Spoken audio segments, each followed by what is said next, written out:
Oh no. Hey, what's up, people? Live here, Casa de Rust Belt.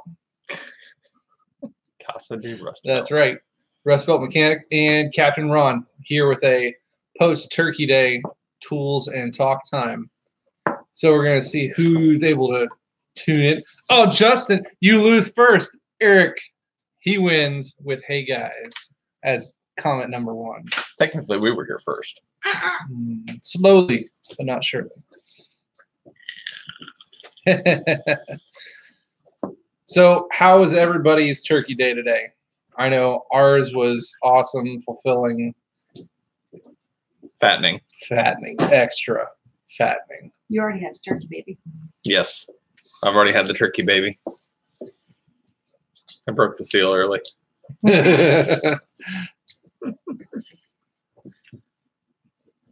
Lots of people got turkey stuff going on. Yeah.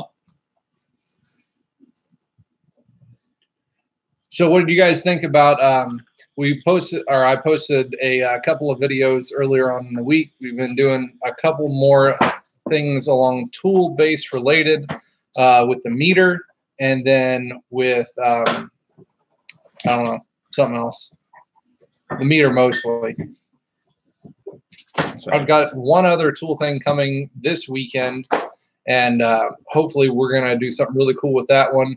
The new wireless pressure gauge that's just come out through Snap-on. It's going to be another Bluetooth wireless pressure tool has come out, and we're going to be doing a review on that.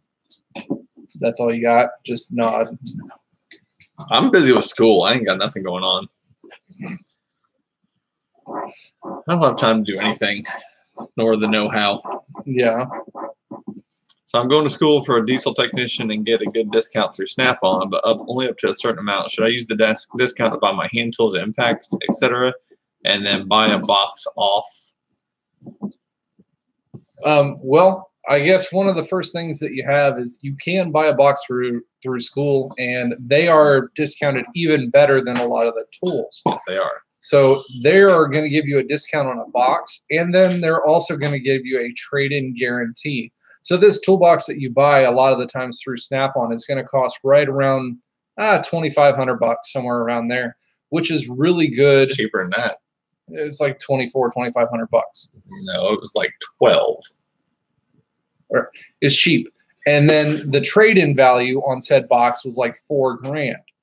So almost you're getting like a 25%, is what you're paying for this box. So it's really well worth it, especially if you're going to be trading up towards another box in the near future. Like I did. Mm-hmm. Yep. I just did what he was talking about. I had my box that I bought for super cheap and had it for almost a year. And then we went to a live stream that we did for the Customer Appreciation Day. And Ron. hey, what's up? And they had a discounted Master Series box that was too good to pass up. So I traded mine in, got the trading credit, and then upgraded my box. So you guys will see that in an upcoming video. But yeah, we'll do a new Captain Ron toolbox tour. Yeah, a lot more empty drawers. Well, it's a lot better box. It's a bigger box, but I've got like 6 empty drawers. These nuts. Got him. But yeah, anyways, back to the original question on that one. So your toolbox, I would still recommend to get that one because you get such an awesome rate on that one that it's really hard to pass that one up. Your tools, you're still going to go through and get a 50 to 60% discount on those. So usually what guys do is right in the beginning, they buy the toolbox and then they buy, what they can in tools at that point. You're going to go through your 2-year degree program. So then whatever you're able to pay off in that 2 years, which for most guys is going to be a good portion of that tool bill. Then when it comes time to graduating 2 years down the line, you've got, 70, 80% of that tool bill all paid off. And then you can buy everything that you possibly can before you graduate. which get all of your Snap-on credit that you're possibly able to at that point, and put in one giant order right at the end of your graduation. Because like he said, 50 to 60% off tools, you're actually getting those tools at a cheaper rate than what the Snap-on reps get them for. So it's something you can't pass up. Yeah, like if you go back and watch my toolbox tour video, a lot of the stuff that I've got in my toolbox, I bought on my first go around of buying tools. If you look on the Snap-on SCP site, excuse me, SCP site, they've got like 5 or 6 different tool kits that you can buy that have a majority of everything that you're going to need. I got one of those, and it came with standard metric sockets. It came with ratchets. It came with pretty much everything that you'll need, including like I think my impact swivels come in those, or Yep. some of my impact swivels and some of the small swivels, the 1/4 inch swivels. They all came in that. And then the only thing I had to do to add on to that was, get some of my 14-4 tools, stuff like that. Master kit sets. I think so. Yeah, you bought the one of the Auto Tech Master Kit sets. Yeah, I can look it up real quick and tell you exactly what it was. But yeah, I mean, it's definitely worth getting your tools. If you can afford to get a box too, it's definitely worth getting a box. But if you want to get your tools first, definitely do that, because you're not going to get a better discount on tools anywhere than what you will through school. Opinion on the new FDX sockets. So my opinion on those, I didn't buy a set because I didn't see a, big deal in getting those sockets over the other ones. So if you're going and you haven't bought a set of chrome sockets, then it might be something that you could have as the set of chrome sockets. But it's not, in my opinion, worth the extra money and time to replace a set of functioning working chrome sockets that you already have. Their grip is pretty good. They do work. But how many times are they going to function to that exact purpose for a half to 3/4 of the way partially rounded bolt where, yeah, I could really use that FDX socket to where it could grab at this point? 90% of the time, my air chisel or my vice grips are going to grip that bolt just as well. So one of those things where it's not really worth that extra amount to get those sockets. They do what they say they're supposed to do, but they're not worth that much extra to replace something along those lines. From the Netherlands, look at that. You had them slip every time. I tried them, and now granted, it half of the time could have been because we tried it on the test half rounded bolts that came on the Snap-on truck, but at the other time we tried it on a couple of rusted bolts also. Excited puppy going on in the background. They have an all metric set now. Yep. So yeah, here's the yes, exactly what Justin said. They're not meant to replace your everyday sockets. So just to give you an idea, when we were talking about tools, here's a set of tools that I got whenever I started, and I bought my master's, pretty much master set of tools. I know it's backwards, but the list price on it is $6,300. That whole set, $2,772. So call it $2,800 for wrenches and pliers and vice grips and hammers and picks and screwdrivers and everything. So yeah, getting tools whenever you are in school are definitely a good idea. Kind of jealous of this all metric set though. I wish they had this whenever I was buying them, because I don't use my standards for nothing. In our standard day-to-day stuff at the dealership, we don't use standard sockets and wrenches for hardly anything. When we do, it's just because whatever bolt we're on is either crusted and rusted away to where it's just slightly smaller than that metric size, so you can get out that standard size and it fits just right. It's the FDX version for rusted sockets, standard sockets. Yeah.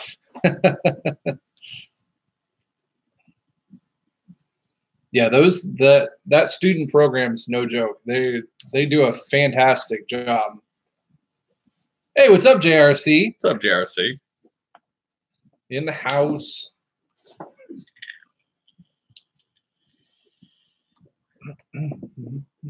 So how's coming along for doing all that working around in your toolbox and organization? It looks like a big old cluster. Whole big fun weekend set. Merry Christmas, JRC. Is that your version of being first, Justin, on the Merry Christmas comment? Got to be first. What's up, Lance? What's up, Lance?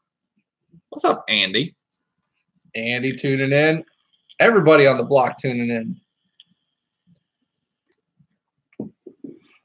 So how many people gained like 5 pounds just today only? I was good today. I wanted to be able to taste the dessert and not feel like a miserable ball of mush afterwards. You mean like, when we had the company Yeah. Thanksgiving? 7 3/4 pounds. I like that one. What's that in metric?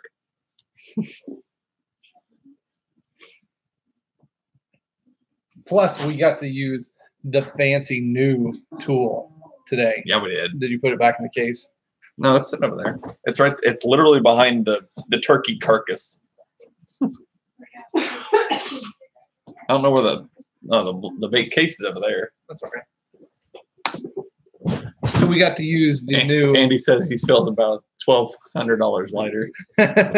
We got to use the new Snap-on turkey carver. It doesn't have the blades on it right now, but I got to use it. we got to use that today. I wish it actually used a 14-4 battery. However, it's just part of it. It looks exactly like one, but it is not a 14-4 battery. It does come in a nice fancy case, though. It does need to go. Now, I won this on a drawing in off of our tool truck, and it works really awesome. I got to the point where I really wanted it, so I asked my rep, so if I don't win it, how much is this tool? It's like $80. He was saying we sell it for $80. So I don't know if it's worth $80, but this is a pretty badass carver. It's almost worth $80. Really? Yeah. I mean, I don't know. You could probably get a, off-brand version that plugs into a wall, but I don't know. You didn't have to recharge it. Oh no, You definitely carved up a 20-some pound turkey with this thing. yeah. Didn't have to recharge it, and it still got full decent battery power to it left. Where's the plug-in for it? Probably got stuffed in a drawer. First to say Happy New Year. Happy Boxing Day. Happy Boxing Day for those of you in Canadian land. Yes, definitely worth. But we I don't got know. that and the sweet aprons. Don't Well, I forget mean, the sweet snap Yes, on we it. did get sweet. You guys will see that on the thumbnail. No, if it was, he had it on the truck a week ago when he was showing it off, and I almost thought about getting it just for the simple fact, not even trying to win the giveaway, just flat out just trying to get it. What is Boxing Day? If you live in Canada, then you know what Boxing Day is. It is not a United States holiday. Fine, happy Kwanzaa. What other random holidays are there? Fight night. It's fight night. Heather says happy Valentine's Day. Thanks. Thanks, Heather. Nerds. Nerd. There's like a total delay. That new monster box. So- My new wait, box is hang on, awesome. hang on. I gotta show you guys something. Look at this. So people still here from Thanksgiving. They're all sitting over on the couch watching the stream. Legit. There's 3 cell phones out watching the live stream. No, Ashley, do you have yours? Are you watching the stream? No. She's shopping. She got more important. She ain't got time for. She ain't got time for this shit. Ain't nobody got time for that. But no, I love the toolbox. It's been working out awesome. Haven't had any issues with it. I like Except how for back orders. it cleans up. Yeah, the worst thing that I had to deal with was back orders for my stupid lights. I was waiting on the lights for the cabinets, and the lights that came in, they didn't come with pickups or magnet switches. So Hey, Ashley. waited 3.5 weeks for that. Ashley. What? Lance wants to know why you're not out shopping. Are you kidding me? She don't go out and shop. Nobody goes out. Who goes out and shops like in person? We don't even go out and grocery shop. Tell Lance I'm spoiled. If it doesn't show up on my porch in 2 days, I don't want it. Because they Y'all are in the kitchen. Why are they on their phones watching y'all? Because it's too hard to turn around. Yeah, exactly. Neck cramp. We like to see the comments. And they like They to see want the to be in the comments. comments. They feel involved. Sorry. Yeah, dude, we do all of our shopping online. We only probably do 10% of our shopping maybe in a store. And that's only if we need something. That's every single week. That brings up All a of our- valid point. We should probably get the delivery people a Christmas present this year because they probably hate us. Yeah. Whatever, We they do probably all like of us. our grocery shopping and everything. All of that's done online through Walmart. What's their version? It's not Clicklist. It's not. It's just Walmart. Grocery. Walmart Yeah, grocery. Walmart grocery. So online. you go online and you fill out all your stuff, buy what you want, pay for it there, drive up to Walmart, say I'm here, and they put all the shit in your cart for you. Yep. Never have to go into the store. Literally at the store, 10 minutes, hmm if that. And if they don't have something in stock, they will bump you up typically to the next higher thing and give it to you for the same price. Which they will give to you quite often just because they're lazy and they don't want to go find the correct product that you want. Yep. So they're like, oh, I don't see exactly that one. They just goes and get that. I don't blame them. I don't. They lose money for it. Cuts down on that impulse buy. Yep. Walmart Oh my pickup. God, it Yes. does. Yep. We use that every week. Yep. Tell them if they have questions about grocery shopping online. I've tried all of them.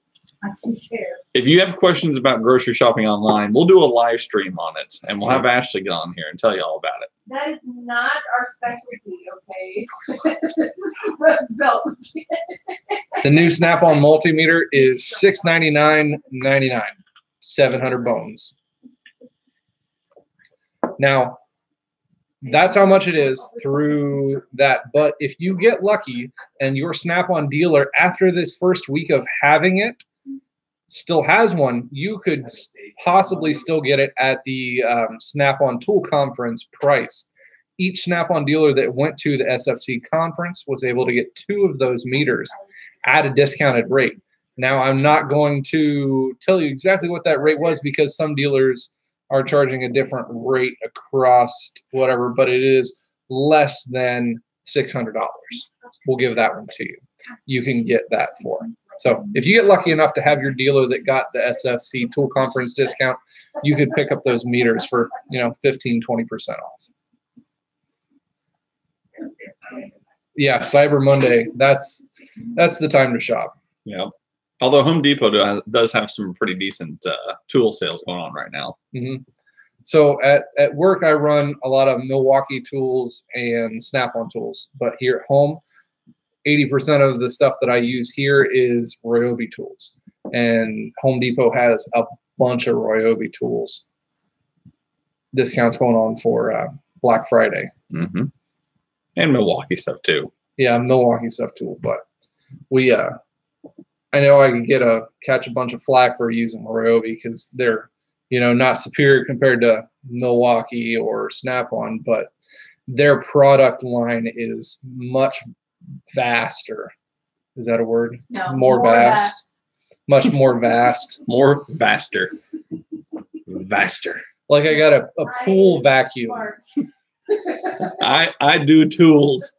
I do's the tools. I do's the tools. Yep. So I got a pool vacuum through Ryobi, and that was a really neat tool that no other tool manufacturer has. Grammar committee on point. I know. Peanut We gallery don't let back them get here. away with that shit. I made it sound good.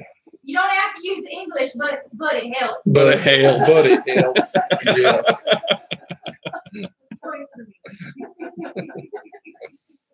Far away,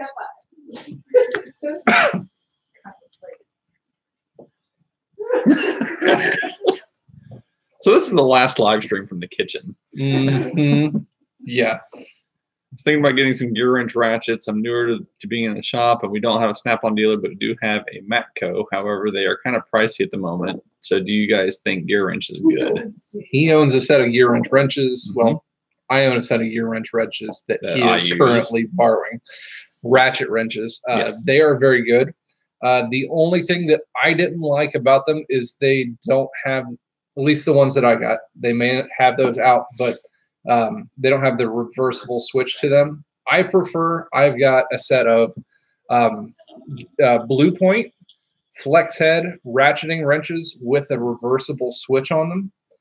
Those are the ones that I use. So then the ones that I had at home that Ron uses now, they are the metric flex head ratchet wrenches. You'll get them back. They work fantastic. Yeah, they do. They've never slipped a tooth that I've ever seen. And not on me either. And I've had those for like, I don't know, 6-7 years now, using those on and off all the time. So they work great. I don't have any qualms against them, and they're a lot cheaper than the Snap-on ones also. Now, I'll give it to them. The Snap-on ratchet wrenches are badass. If you are able to feel the difference between those, I'm pretty sure they have an 80-tooth design also on their ratchet wrenches, but they don't have a flex head ratchet wrench in the Snap-on line. I wish they would, because I would get a set of them, but that's what I'm kind of hoping that they would go to. I really like the Snap-on ones, but again, I've had the Blue Point ones that I've had now for like 7-8 years, and they work fantastic. I don't have any qualms against them. Yeah, the Snap-on ones, they are super smooth. I was thinking about getting the long ones, the extended ratchet wrenches. They're like 12, 13 inches, usually in length, for doing some brake caliper jobs around that side.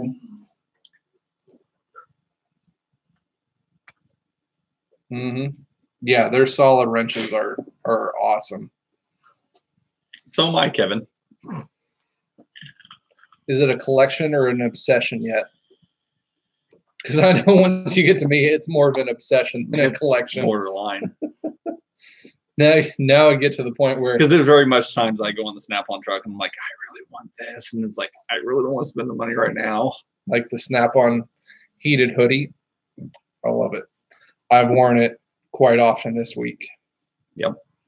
It is. I've had people ask me that about like the Duramax stuff also. It is a brand. They do help. But it is that lifestyle kind of thing. You're buying the brand, you're in the backing, you're in that community with it too. It is an obsession. I will be the first one to note that I have an obsession of Snap-on. We're not hoarders. Mm-hmm. I mean, if you're going to hoard something, you might as well hoard tools. At least you can fix stuff with that. Yeah. I mean, we're not hoarding like dead cats or anything.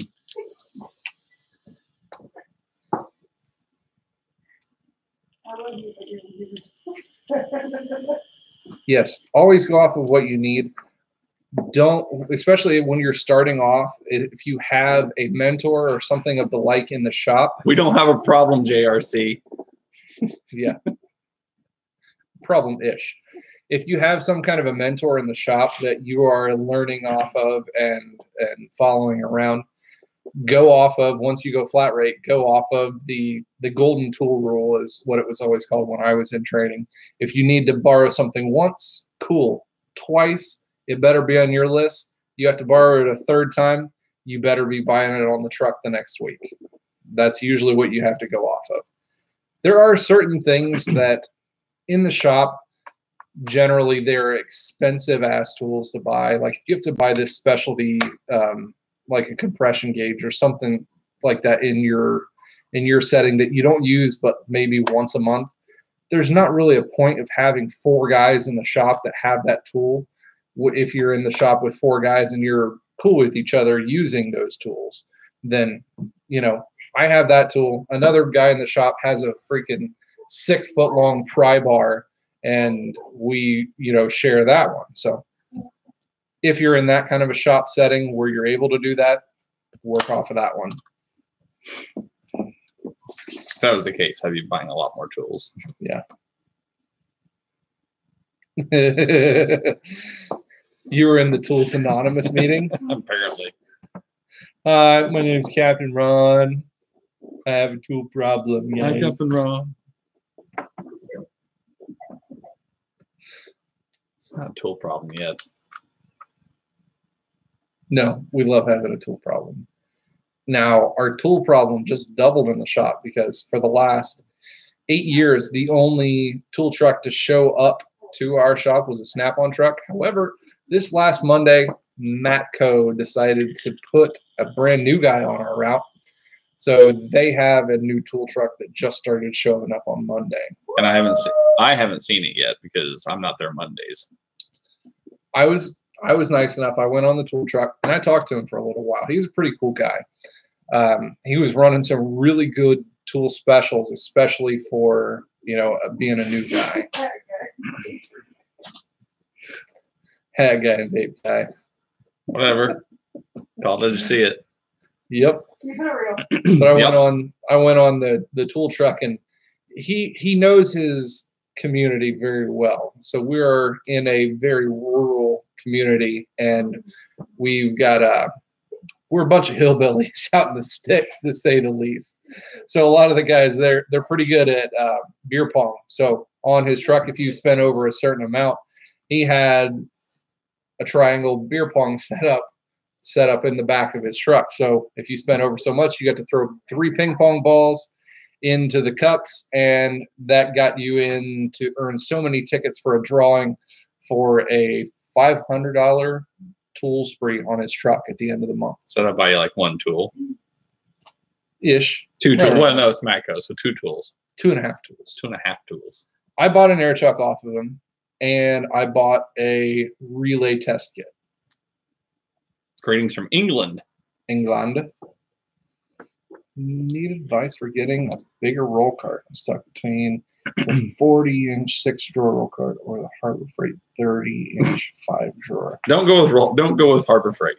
So we're going to step off that Harbor Freight landing right now. How bad of an experience that we here in Ohio have had with Harbor Freight. The first couple of tools that I bought from Harbor Freight, one of them was a 3/8 impact. I bought it, oiled it just as the little directions say to, used it for a whole 5 minutes. The thing literally blew up in my hand. And I don't mean like, it just broke. No, the housing shattered. It cut my hand open and blood everywhere. It was not fun. So that was like one of my very first experiences with Harbor Freight. Now, Ron, on the other hand, this last week, you had a fun little run-in with Harbor Freight. Yeah. Buying a 90-degree angle die grinder and got it out of the box, oiled it up like it's supposed to, just like the instructions said, hooked it up to Shop Air, literally 30 seconds. Done. And this was the second one. And this was the second one. The first one lasted me 5 minutes. No, it lasted me like a month tops, and it blew up. No, it didn't blow up in my hand. It just stopped working. But yeah, and then I went back and took it back to him, and he's like, "Well, what are you using on it?" I was like, "Well, I'm hooked up to my Shop Air." He's like, "Well, these are really made to work off of like a little, 60 psi air compressor." He's like, "But you paid $20 for it, so what do you expect?" I'm like, so right there, really? The guys who are selling their tools know how shitty they are, and they tell you get what you pay for. Yep. Now, anybody who is selling anything should know to oversell their product, Right. not severely undersell it. I will say though, they got a butane mag torch that I bought for. We run around 140 psi, by the way. It's I use it for like heat shrink and stuff like that for the connectors, and it actually works pretty well. So you know, it only cost me like $15, I think it was, but it's actually a pretty decent piece of equipment. But yeah, the air tools they have, stay away from them. Going back up to another question up earlier about Torx bits, finding some that don't break, it doesn't exist. They don't. No. Any and every kind. You can buy the most expensive one on the market, the big master Torx set through Snap-on. They're going to break. If you use an impact on them, you hammer it more than, say, 5 Ugga-Duggas, If that. they're going to break.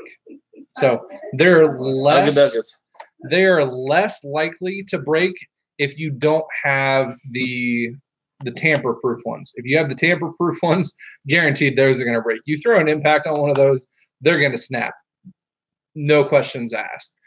So pretty much the question is, how fast and who can you get to warranty them faster? So in our sense, we have our Snap-on guy comes through once every week, so he would be the most likely option to have it on his truck to replace it faster and easier, because it's going to break. Yep. We'll replace a 30 Torx bit probably once every 2 weeks would be my go at them. You do. I'd probably replace one every 2 months, but you know, I don't use mine that much. So, although I take it back, I do use mine a lot more with the food trucks. I drink 140 psi for breakfast. I use 500 psi.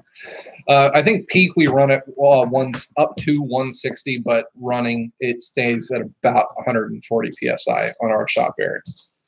The J980 Hammerhead and P5. I do not know either of those tools. I don't use either of them. What is it? Let's find out what that is. Wish they got rid of Torx. Now, Aris Tom, they're going more towards e-Torx now rather than actual Torx sets because of this issue. Plus, here in the Rust Belt, anything that has a Torx head, it's going to round. It's going to rust out and round. Anything that you can get moisture into, it's junk anyways, and it's going to happen over time. Harbor Freight air hammer and a chisel to carve that turkey. If you need that, then you're kind of overcooking it. Do you like the Snap-on 14.4 lineup? In general, I'm going to give a yes on that one. Me too. The 761, the 3/8 impact is top of the line. You can't hardly function in a shop without that one. If you guys haven't used that one before, the 3/8 impact is awesome there. 3/8 impact's a beast. The 1/4-inch screw gun, I use that one all the time. I have the older version that doesn't have the 2-speed step drill. You do have that one. Yep. Just because I have the older version of it. They're really good. The 3/8 air ratchet, I'm not a big fan of. They don't have the torque in the ass like you would think they would. Not a big fan of that one. The Blue Point one you gave me is pretty decent though. No, we're talking 14.4. Oh, sorry. But then the 1/4-inch one is awesome. I do like the 1/4-inch one. That one has, I would say, just as much ass as the 3/8 one, but you would expect that 3/8 one to be a lot beefier, but it's not. And they got that stupid long neck 3/8. Mm-hmm. I use the Roloc disc, the buffing wheel, but I use it for the Scotch-Brite pad discs. I use that one for some rotors and cleaning off the bead of steel wheels. I like that one a lot. I use the 14.4 in the under hood light. That one's awesome. Has about a 4-hour run time on that one. It's really cool. Is that a Snap-on heated jacket? No, it's a Snap-on heated hoodie. This is a Snap-on heated hoodie. Yes, it is. I like it a lot. I've had it for like 3 days now, and I've been wearing it on and off for the 3 days. This is a Snap-on heated jacket. Captain Ron has a Snap-on heated jacket, though. I'll put mine on so we can be twinsies. As if you're not enough already. Right. Should I go get my hat so I can be even more? There we go. Ow. There's a thing there. Mm-hmm. Yes, the hoodie actually works. I like it a lot. The pocket inside the inner portion of the pocket gets super warm. So if you're a hoodie wearer, which I like to every day here in Ohio, where it's chilly and frigid all the time, 6 months out of the year, I like wearing my hoodies, and I like it. It's a very good material. It seems like it's going to hold up. It's not a really cheap fabric. I like it. The runtime on these jackets are actually, it depends on how much you use it, obviously, and what temperature you have it on. So, like for instance, let me turn mine on. I'll show you. So my battery's dead. No, mine isn't. So it's got two different settings. One's for the main jacket itself. The other one is for the pockets. So if you turn it on, oh, is mine dead? Yours is dead too. Oh, mine is dead too. Okay, never mind. So you hold on to the button and it'll turn on, and then it's got red for high, white for medium. Mine Yours dead. isn't dead. Mine's Steal not my dead. battery? Is that what it is? I haven't changed mine. So you hold it on. The red is high. You push it a second time. Blue is medium. That's white. Or white. And then the third time blue, it's going to be the low setting. Yep. So on high, I've come to find out that I've got about 3.5-ish hours of runtime on high setting. Yeah. It's about 3.5, 4 hours. Now, the nice thing about the battery packs that Snap-on puts out for these is that it takes a micro USB to charge them. So if you take another battery pack, like a smaller battery pack, and you plug that into the battery itself, you can actually piggyback batteries on top of it. Yes, so you can actually get extra runtime out of it even more. So what you're saying is they don't work when they're dead? Obviously. As the heated function, no. But as an actual hoodie, yes. And as an actual jacket, yes. It still works. Do they think them Sell a colorblind friendly version? No, you just got to count the tabs. You just got to guess. I'm concerned about Captain Ron's vaping habits. I'd like to set up a GoFundMe so he can afford cigarettes. I'm good. I don't need to go back to Vaping cigarettes. doesn't make the house smell bad. Cigarettes. That's true. That's right. Now, these things, they are kind of pricey. If you're paying full price on these, they're about $199 to get them. The jacket's even more. I think it's like It's $219. $219 or $230 something. I But think. a lot of yes, they are machine washable. Yep. But a lot of the times, your Snap-on tool reps, they'll run these in some kind of a promotion where if you buy so many, whatever. Well, this one here came with, if you got a PT850, you got this hoodie with it, or this jacket with it for free.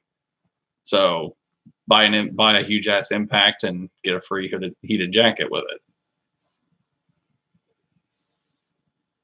it. $18.54 in that hoodie with the heated battery. You could for about, I'd say, an hour and 25 minutes ish. But no, they're definitely worth it, and they make a thicker jacket, like almost like a tundra jacket version of this that's heated. I personally don't like the puffy tundra jackets, so I didn't want that one. Now, if you're going to go that route, then you'll want to go switch away from Snap-on and go with Milwaukee. I got the newer Milwaukee, the hard shell heated jacket, which is somewhat waterproof as well. Yes, it's going to have more of a waterproof outside to it. It's a lot thicker coat, so more for your full winter time. It almost fits like a bomber jacket. Yes, it works really nice. The heated pockets on this thing, they're no joke, and it's about the same thing where you're able to go to a medium and a low setting as well, high, medium, and low. Yes. and runtime is going to be on an M12 battery.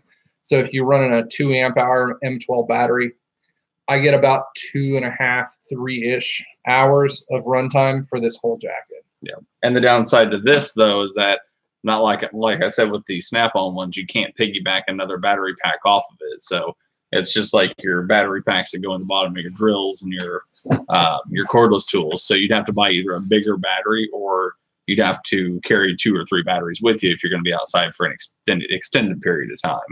Mm-hmm. Do the jackets have pockets for storing acorns Hoodie has and other snacks? At single one, the Milwaukee has 2 on the outside, 1 on the inside, and 1 right extra, at extra compartments. the mid chest. So lots of snick snack compartments for you. There you go. Dude, is that cart giveaway yet? What cart? What? Snap-on Autotech asked, dude, is that cart giveaway yet? No, we don't have a cart giveaway yet.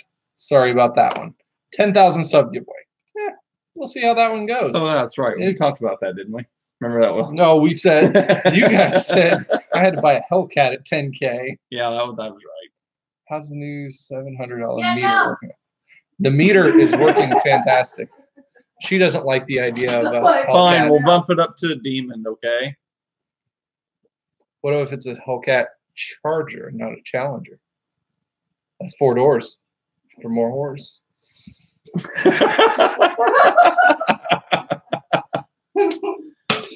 We already don't have room in the driveway for all the vehicles. Well, we can get rid of the Mini. Fuck you. Fine, we'll get rid of the Kia and I'll drive it. No. I mean, I drove a Hellcat Challenger. She drove it. Tried to get her hooked that way, but didn't quite make its way into the driveway. That and coming into the winter season.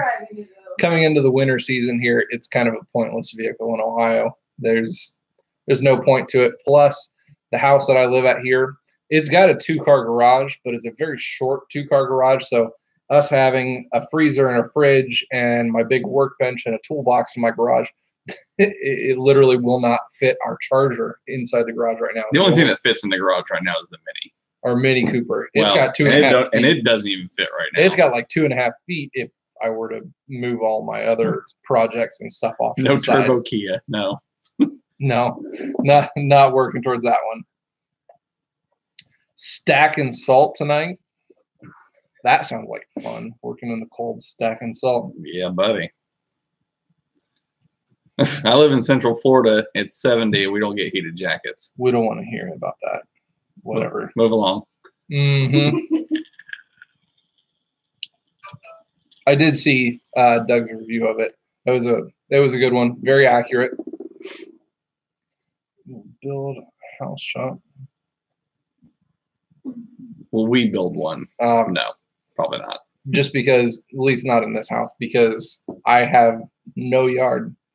If you guys saw my picture that I posted earlier with the Turkey Day photo, that is my backyard with our pool out back.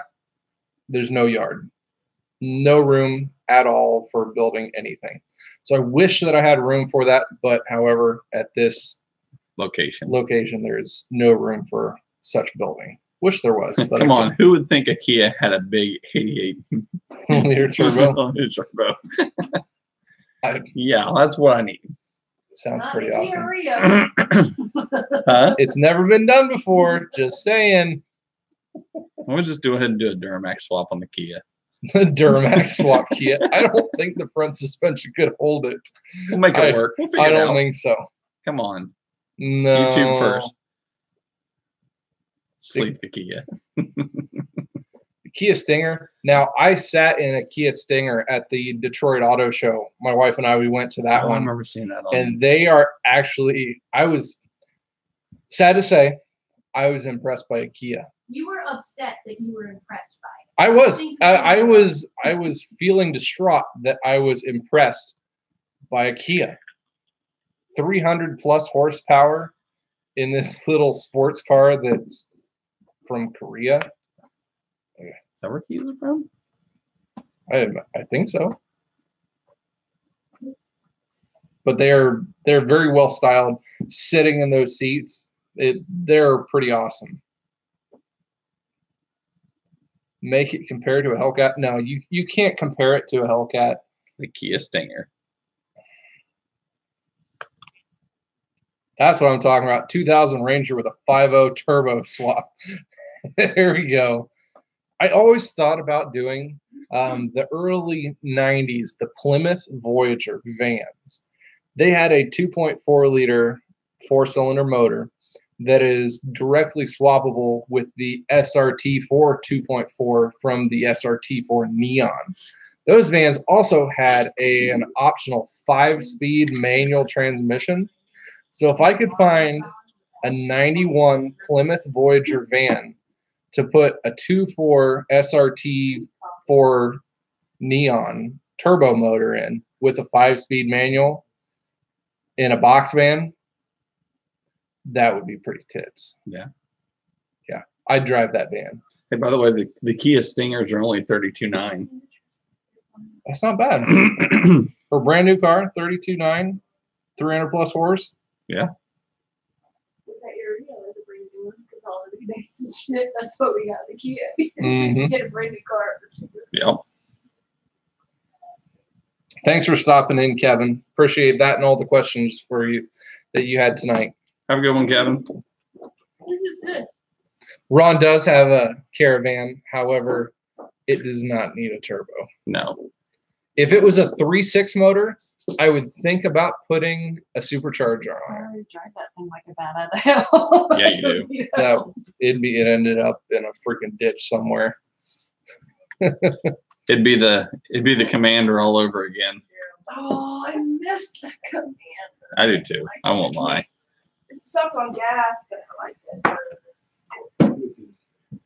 One of the other maybe possible upcoming builds that we have, Brandon, the other guy that works in the shop with us, he just bought a Ninja 250 motorcycle.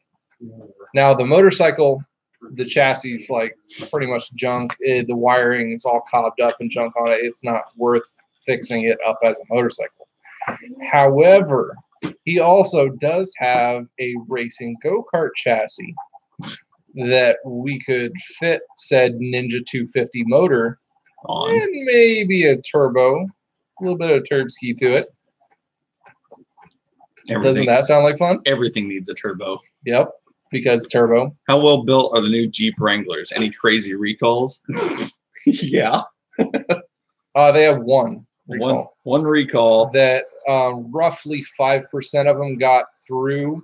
They had a weld issue on the bracket on the driver's side up by the gearbox. They had a couple of weld issues with whatever machine, and if the welds aren't up to, their the robot got drunk. Yeah, and couldn't weld. But other than that, they really don't have that many recalls to them. No. Turbo kart. See, we'll make this turbo kart, and then I'm gonna make it like a Mario Kart Yoshi mobile. Oh, I'm down. Right? Make it a straight up Mario Kart. Oh, we were gonna do that. No. We were looking at one point, looking for a. They had what was it, a race or something? No, it's a demo derby. Oh, race. demolition derby, and you could only buy a vehicle that cost $500. The farm derby. That would have been fun. It could only be a 4-cylinder. Mm-hmm. Mario Kart Rio. Mario Kart like go-kart. It's like that right now. I can take some corners, man. Oh, it'll be a shift kart. It will be. It's gonna have that. We'll have to figure out some kind of a linkage because we'll run that standard Ninja trans with it. So we'll have to figure out something because the motor is going to sit along the right hand side. So we'll figure out some kind of a linkage so it'll still be a a shifter cart. You need to be a So you want to build a Ford FHO, basically. Yeah, close enough. Just a little bit lower and a little bit lighter, and I can fit it in the back of my Duramax. That sounds like fun, though. Yeah. Yep.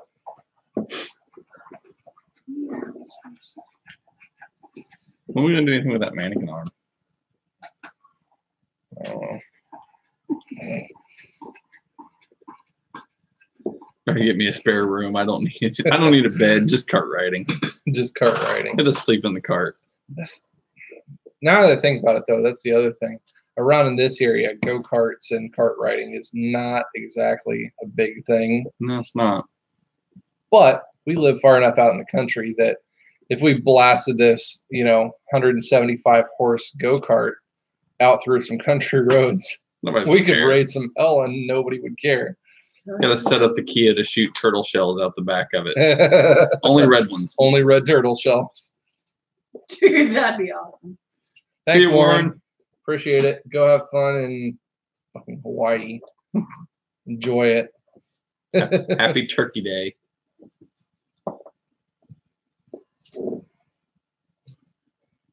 Cart drifting on a frozen river.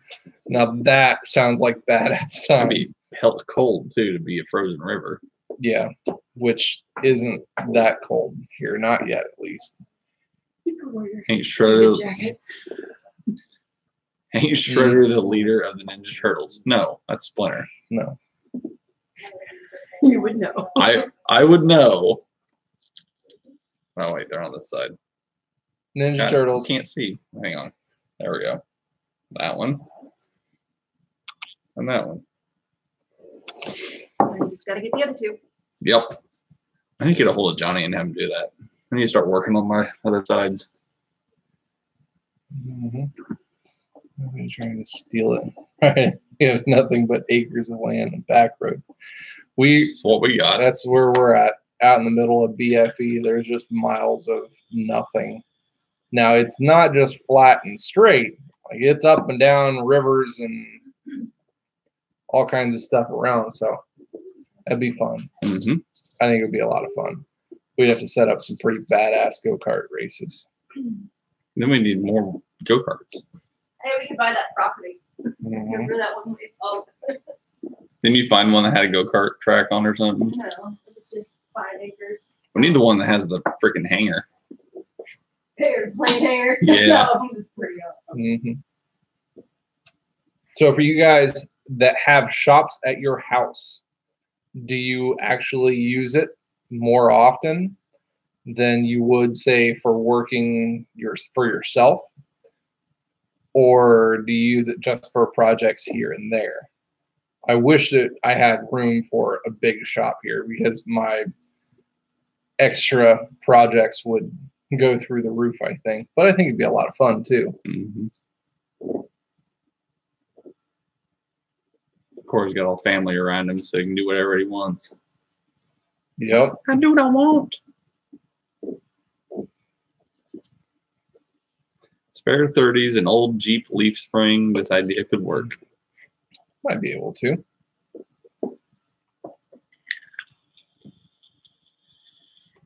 Storage. Eric says storage. You guys bored yet? No. Are you talking to us or are you talking to chat? I mean, I'm kind of boring-ish. But it is Turkey I know- Day. I know, and we're I having am. a good time. Us? Oh, us? No. No. Now this guy, he's a little bit more disappointed because you got to go to bed and get up in the morning and go to work. I took the I'm day the off only one tomorrow. that has to work tomorrow. Well, I'll take Mhm. that back. Ashley's got a tattoo, but it's more fun than it is work. Mm-hmm. So I'm taking the day off tomorrow, and I'm going to sit around and do a whole lot of nothing other than me and Vance will probably hang out and play some video games. And then I got to get with Kevin, our Snap-on rep, and get a hold of that new pressure meter that I'm going to be doing my next video on. So make sure you guys stay tuned to that one. The new Snap-on Bluetooth pressure meter. And I get to go in and work, counting special tools and finishing a UCI. No, I can't get rid of the pool. Sorry. It is way too used. All the little ones here, in the summertime, they are in that pool literally every day of the summer. Yep. You work today? Well, that's just depressing. Yeah. Our Snap-on reps working tomorrow? I would assume so. Ours is. I've got to meet him sometime tomorrow and pick that new tool up. I think you guys will like that one. I'm excited about this new tool. Evidently, it is a digital pressure meter. It's able to read pressure in positive and negative, vacuum and boost. So it's able to be a boost pressure gauge. It's able to be a vacuum pressure gauge. You're able to hook up different fittings for fuel pressure also, running that while the vehicle's running, so you don't have to have a manual gauge run up to your freaking front glass and taped onto the windshield so you can see it while you're running. It runs the pressure in and then goes to a Bluetooth app on the phone and able to work it that way. I think it's going to be a pretty cool little tool. Andrew's got a Tiburon GT manual clutch to do tomorrow. I feel that pain. I wouldn't want to do that. What Nazi shop you working at made you work on Thanksgiving? Well, hopefully they paid you at minimum double time to work today. Right. Other than that, it probably is just a slave camp. TA truck service. Like semis. They got to run all the time, no matter what. Yeah, Travel America. Mm-hmm. Yeah, somebody's got to be there to fix the, hell no, time and a half if I'm lucky. Well, you better get that time and a half. Yeah, no kidding. Demand it.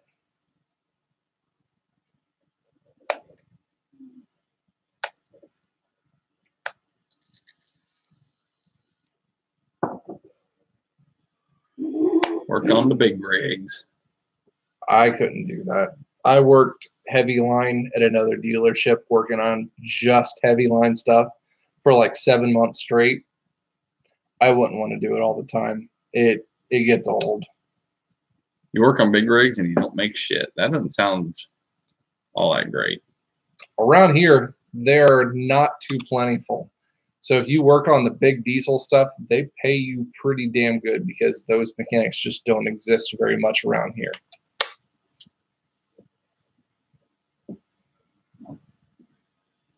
What do you do now for diagnostics? No, just I do everything that comes into our shop. And I'm certified in every single thing that Chrysler has an option for. Anything that comes into the shop for diagnostics, brake work, transmission work, automatic, manual, diesel. I specialize a lot also in ProMasters. Electrical work is kind of my jam. I love working with that kind of stuff. The ProMasters, our dealership, we deal in conversion vans, specialty like $60,000 to $80,000 conversion vans, stuff that gets put together down, wherever down south, and there's no wiring diagrams to fix anything. They cob half the shit together and say, oh, look at this $80,000 van now that runs household wiring and has screws through half of their harnesses also because they really don't care who they hire half the time. So I work on those. Fleet vehicles, we do have larger racks in our shop, so I work on the big 5500s here and there, not as often, but there is one sitting on a rack right now waiting on an ECM for a 5500 that we had a diagnostic issue for a charging problem yesterday. Corey, I don't blame you for wanting to leave. $400 a week if you're lucky, working on Thanksgiving and not making any money working on rigs. That's depressing. Now, the Winnebago things, those just suck all the way around. We have an RV department. our dealership has an RV portion where they just sell RVs only. So I help them out here and there when it has to deal with the Ram 5500 cab chassis or the ProMaster upfitted shittabagos. Got a 30 by 50 shop. Use it all the time on motocross bikes and working on my trucks. That'd be sweet. I've paid Lube Techs more than $400 a week. There you go. Just go work for JRC.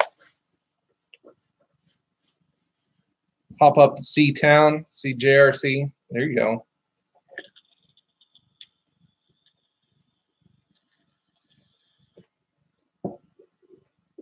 Yeah, that's, I guess if your market is flooded with that kind of a worker and that's all you guys see around here, possibly Dodge cylinder cutouts work going from 8 to 4 cylinder.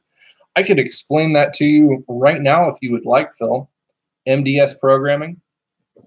So what it does when you're in V8 mode, all 8 cylinders are going, all 8 intakes, valves are opening just standard like. All of the 4 cylinders that shut off, which I believe is 2, 6, 7, and 4. Those cylinders are the ones that are able to shut off. They have oil control valves, actuators that control the oil feed to the intake not the push rods, the intake cam lobes. So the lifters actually have a collapsible lifter for those 4 cylinders. When it goes into MDS mode, it shuts off the 4 fuel injectors for those 4 cylinders. So no more fuel is going to be squirted into those cylinders. Then the oil control valves, the MDS oil control valves, will shut off the oil pressure to those 4 intake only lifters. Once they hit the push rod on the next time around, the lifter will actually collapse, allowing the push rod to push down into the lifter, and therefore the intake valve on that cylinder will not open. If it didn't do that and it was still able to suck in air on an intake and then it would compress this air but no fire would happen, it would just be like a big air pump motor and it would be counterproductive to how that engine really works. So it collapses those intake lifters, so therefore the intake valves do not open and no air is able to come in. They still run, your coil will still fire when it's supposed to. It'll clear the remaining fuel out of the cylinder, and the exhaust valve still opens normally. They don't run collapsible lifters on the intake, on the exhaust valves, just the intakes. And then when it goes back into normal 8-cylinder mode, those MDS solenoids open back up the oil passages, allowing those lifters to pump back up, which on the next, I guess, cylinder turnaround, the push rods will open normally, turns on the injectors again, fires all back normally. That's how the MDS 4-cylinder mode works on a Hemi. And now you know. Now you know. Which grade to use? Yes, you can only use 5W20. If they do not use 5W20, if you try to use 30 weight or 540 or something along those lines in a Hemi mode with MDS, it will set a check engine light for incorrect oil viscosity. Those MDS solenoids are tuned for that 5W20 oil viscosity.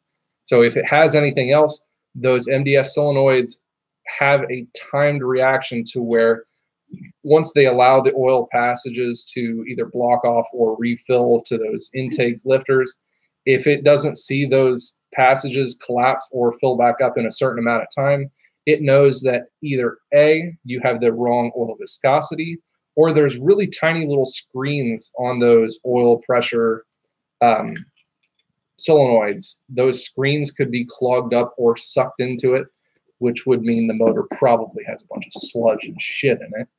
But that's what it runs those codes for. The system that throws a NOx sensor. It does have a NOx sensor, but yeah. What type of engine oil do you use in your personal vehicle? In personal vehicles, I am not a believer of putting really expensive oil in vehicles. I'm more of a fan of doing oil changes more often. Oil technology has come a long way in the last 10 years or so. So much so that manufacturers, even on standard oil changes, are recommending 5,000 to 6,000 miles on standard oil. Now, at our shop, we use synthetic blend oil even as our standard Justin? ones. No. Freaking royal purple. If you guys are guys who put a whole lot of miles on your vehicles and you don't like doing oil changes that often, I could see the point of doing higher grade oil for that.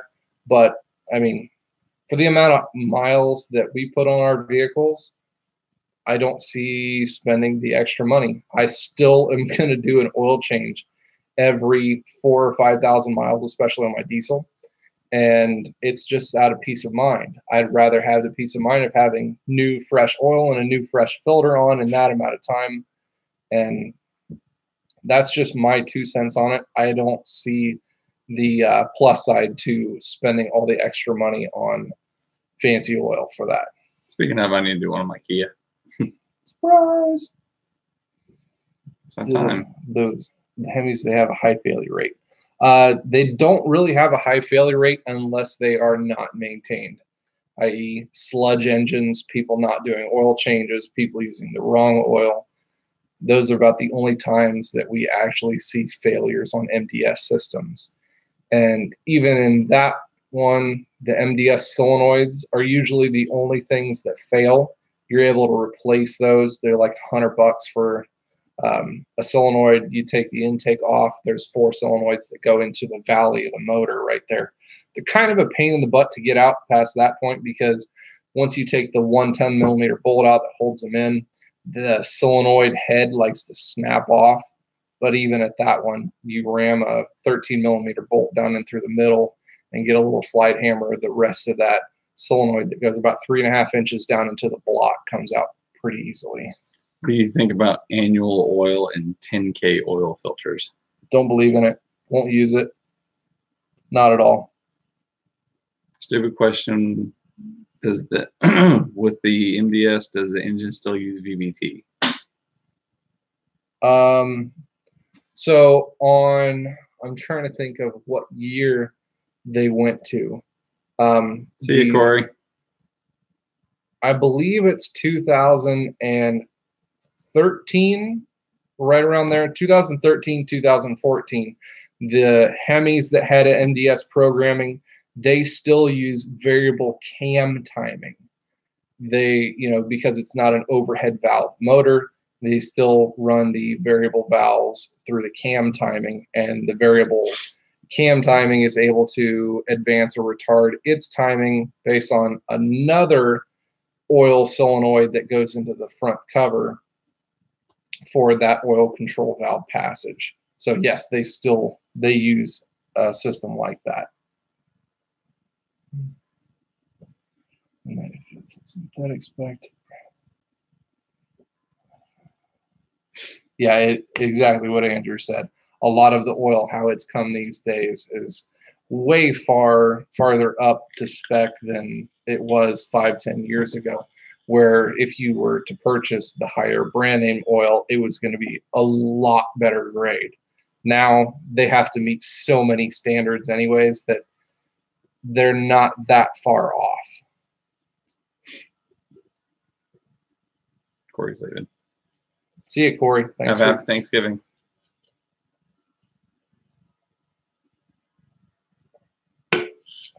Three-fourths of the way done with a Monster. If anybody knows Monster and wants to sponsor some Rust Belt mechanic gear, let us know.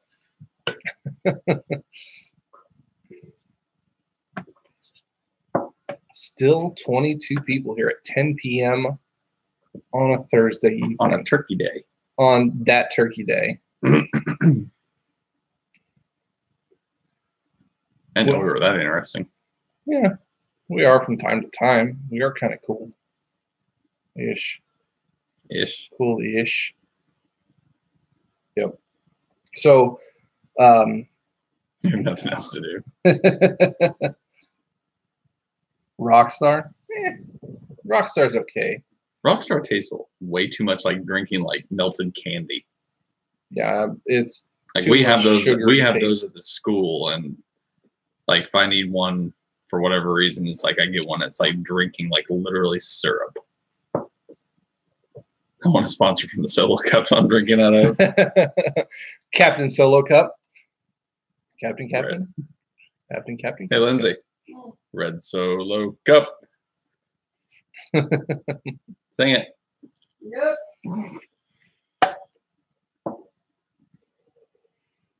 Now, if I'm going to go Mountain Dew, I'm going to have to stick with the Baja Blast. Taco Bell got me hooked on the Baja Blast. I like that stuff. It only tastes good. Like I found it like once in a bottle, and it only tastes good out of a fountain. I've never had it any other way, so I couldn't tell you. Thanks, Lance. So, looking ahead to some future videos down the line, we've got the new Snap-on pressure meter. We've got that one to do. We've got Captain Ron's toolbox tour. That one's going to be coming up. I've got another couple of reviews when it comes to more expensive scan tools. We're going to do some comparison between like a Modus Edge all the way up to a Zeus. I'm trying to get a hold of another Autel to be able to throw in there too, maybe a fourth one for a launch, higher end launch. So we might do some differences on that one. The manufacturers of the scan tool or the meter that just got put out is TPI, Test Products Industries or something like that. TPI is the company, and they contacted me and they asked, well, did you know the meter could do this or do this? And I said, yes, I do know it. It can do that. However, I can't put more information into my video because it's already 20 minutes long. If I make videos that are longer than 20 minutes long, then I just, can't keep people's interest past that point. So I might be doing another video based on, doing a couple of the extra functions for that one. Good night, Lance. Have a good Turkey Day. Mm-hmm. And JRC, I was hooked on the LifeWire, the orange Mountain Dew. Mm-hmm. That was my jam back in the day when I drank actual Mountain Dew. And then we're going to be getting with Captain Ron, Brandon, and Mr. Friels, which is a professor at the local community college for automotive down locally here. And we're going to be doing a video set on becoming a mechanic, starting out as a student, how to get into the industry, starting out the right way, or hopefully the best way for automotive mechanics who want to get into the dealership scene. How you start out, what kind of training you guys can go through and look forward to on that one. So 4 or 5 videos coming up here over the next week or two. Might be spreading them out. Which ones would you like to see more than the others? I should take one of the cameras and just start doing video around there to get that out of the way. At where? School. At the school? Yeah, we could. We have Captain Ron get some video footage of the training facilities at the local community college here. We could do some of that.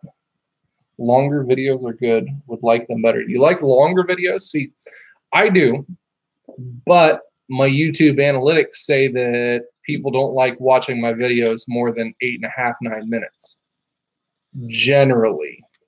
JRC wants to see my box video. You want to see Ron's box, don't you?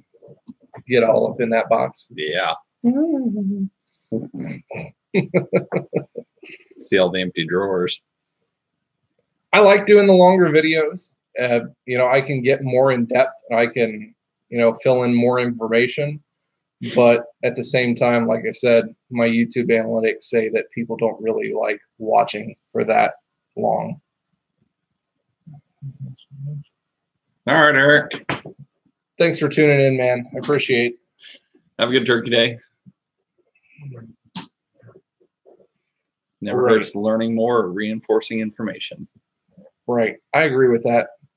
But I'm going to try to possibly try to do maybe just the exact opposite and split some of these videos up into multiple videos, try in like 2-part sequences so I can put that information out just in like a couple of separate videos. So somebody can watch a 5-10 minute video and get a break on it, and then I'll be posting them at about the same time. But that would give somebody a definite break. Like I can watch that full 10 minutes and then I can come back later and watch part 2. We might be trying that one.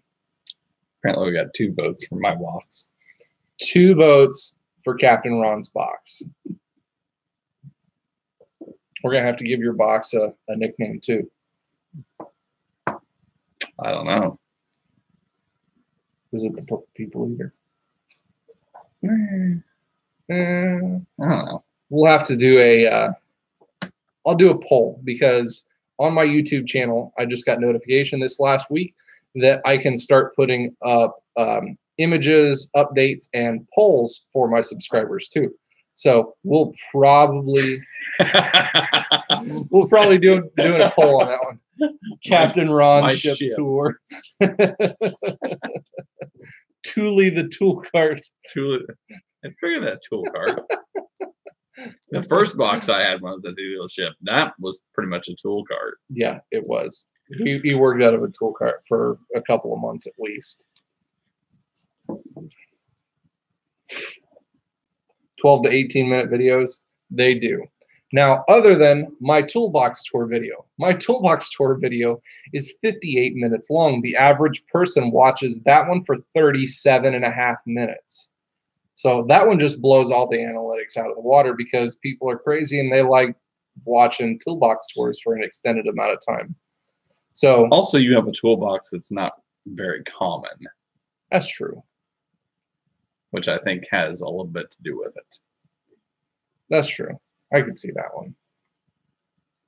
But a lot of my other videos, I have to keep them under 20 minutes.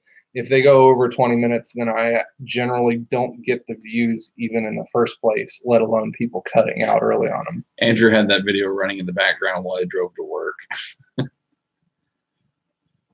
Oh, we get a Duramax vids one. I really wanted to start doing some more. That is, I have one Duramax video that I need to do in the next week or two also. I need to do a winterizing video for the Duramax also. I've got a set of glow plugs that I'd like to be changing on that one. Couple of little mods for it. Might be doing a fuel filter. So you bought those thing glow for that plugs a one? long time ago. Yeah, I've had the glow plugs for a while, but I was just kind of waiting for the colder season to start. But we'll be doing that one.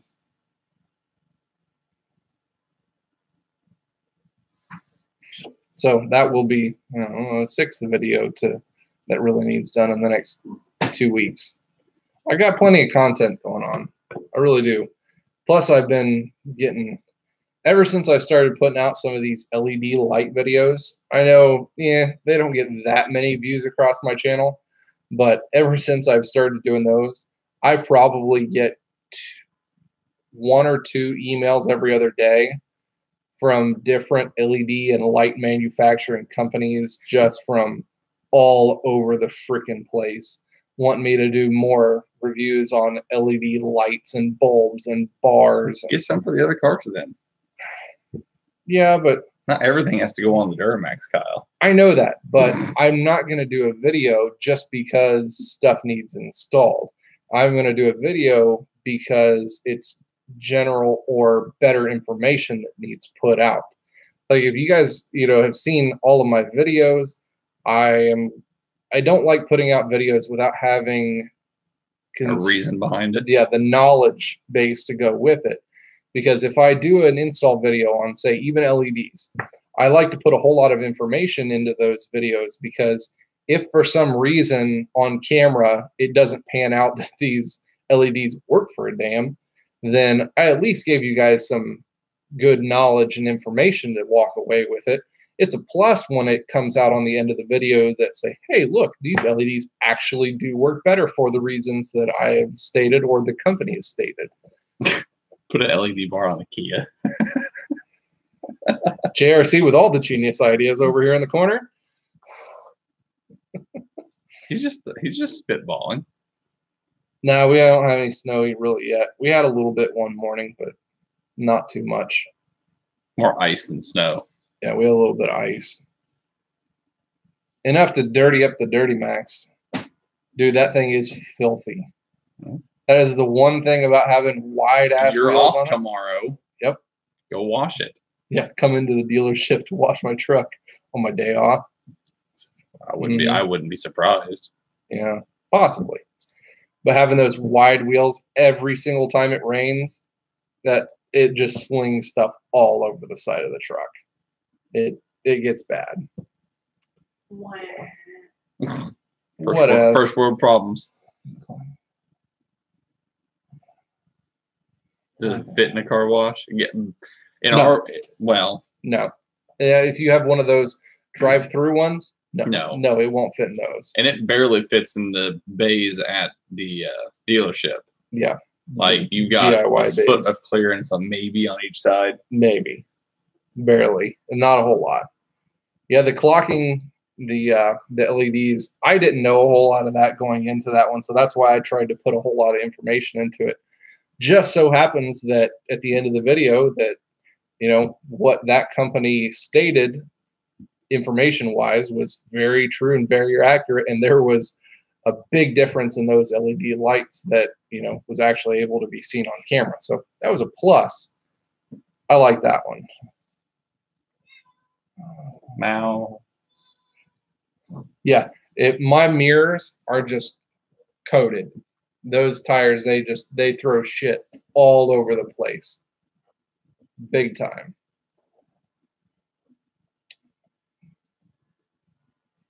White cat, don't mind me.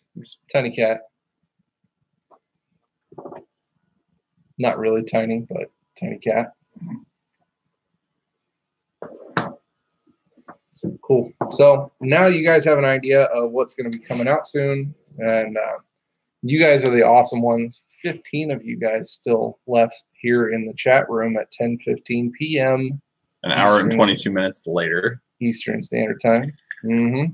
Ceramic coating the truck. It's a practical time. Now, I have gotten an offer from a company for trying out some ceramic coating things. There's another guy on YouTube who has a Raptor-lined OBS Ford, an orange one. I've been keeping up with his videos also, and he tried a ceramic coating on his. Didn't really notice any kind of noticeable difference in how the water beat it off or anything like that. And especially for the cost of what it is. Now, for me, you know, to get the product for free, yeah, I could see that. But some of those spray-on ceramic coatings, those are super expensive stuff. They're like $30 to $50 a bottle. And when you're talking about a quad cab long bed truck, wouldn't that be kind of counterintuitive to your paint job too? No, because the stuff wouldn't sit down, and I'm not saying it wouldn't work. It would. I would think it would work almost as much as, you know, a spray on wax job on mine would work, where you could spray it on and the dirt and debris and tar and stuff that gets on the truck isn't going to be way down into the crevices. Gotcha. Right. I'm talking about the quick spray. Is it the C3? The quick spray ceramic coating. I know you're talking about a real ceramic coat, but no, I have not looked into doing that much.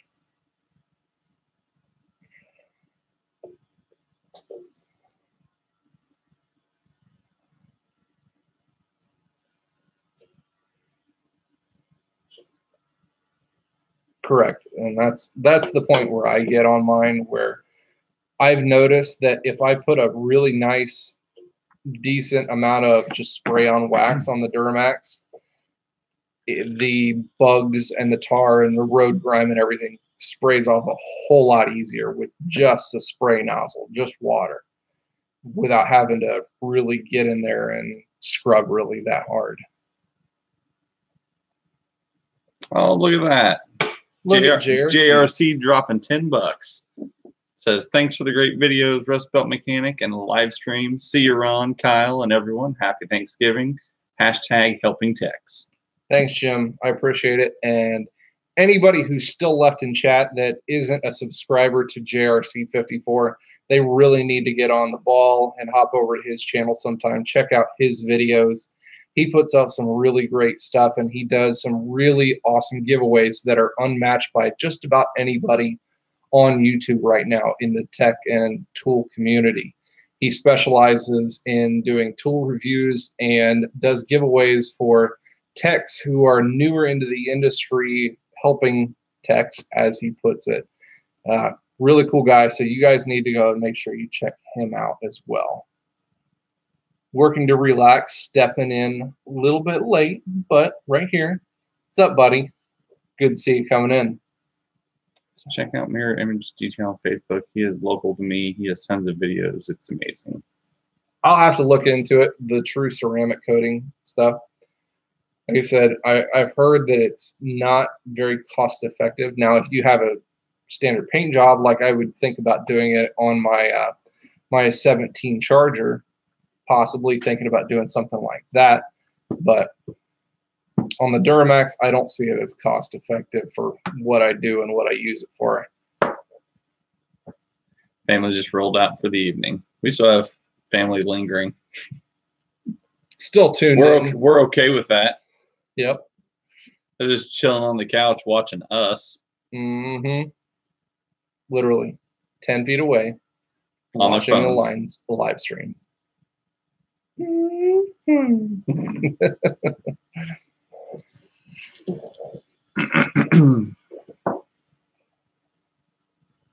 He's out of a small town, and people bring him Lambos and Lotus and Man, and many more. Mm-hmm. Forgive me for being slow here. He was just talking about ceramic coating. If I had looked into it, that's what she said, Eris. It's huge. It's huge. It's a huge box. That thing is a beast, monster.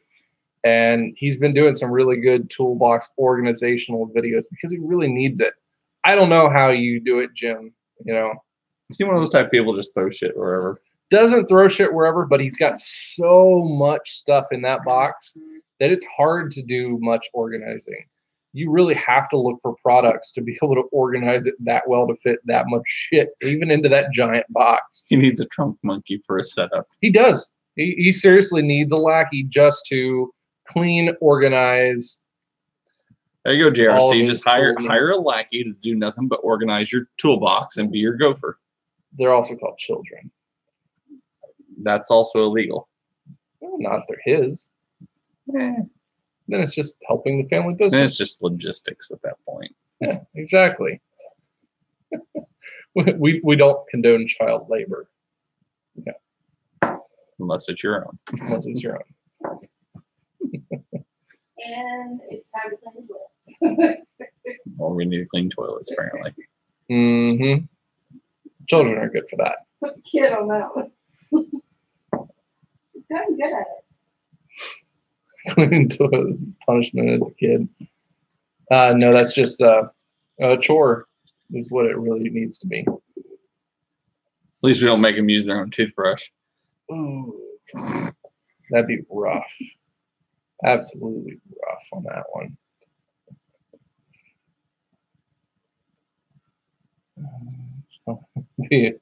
Would be a plus. Yep, I hear that one. No, it's hard to find good help even in the shop nowadays.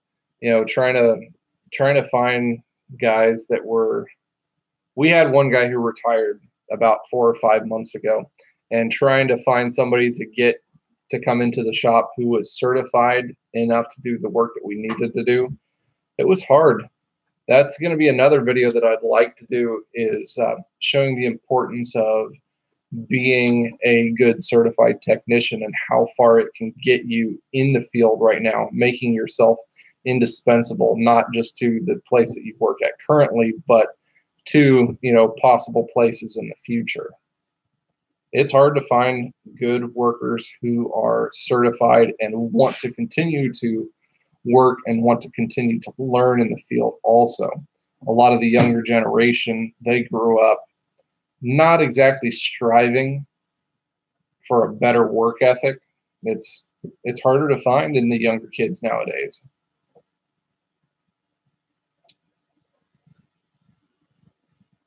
I may be a greener tech, but I'm still older than Kyle, so. Yeah, he is still older than me. Finding somebody with a good work ethic, that is very hard to find. But once you find a good one, you know, it's always good to pay them enough so that they stay there and work with you in the future. Like I said, I keep on coming up with these videos that are like, yeah, I need to do that video. Yeah, we need to work on that one. Working to relax, I totally agree with you on that. Wish it wasn't so, but it is.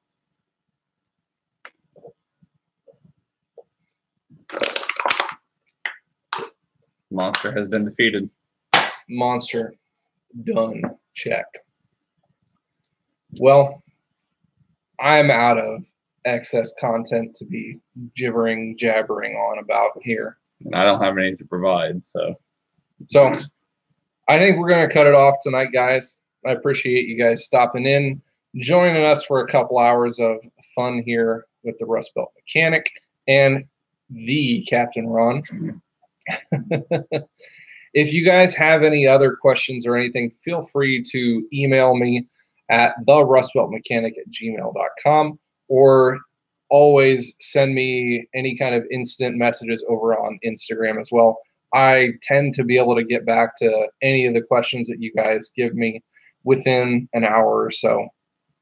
Usually I try to do that at least. And if you send me questions, I'm going to divert them to him.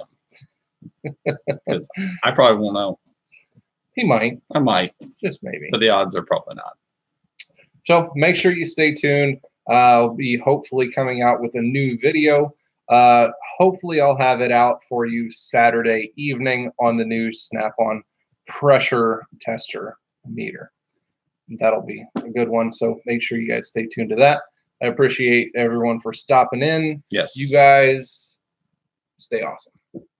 And have a happy Turkey Day. Turkey Day. Turkey. See ya. Later.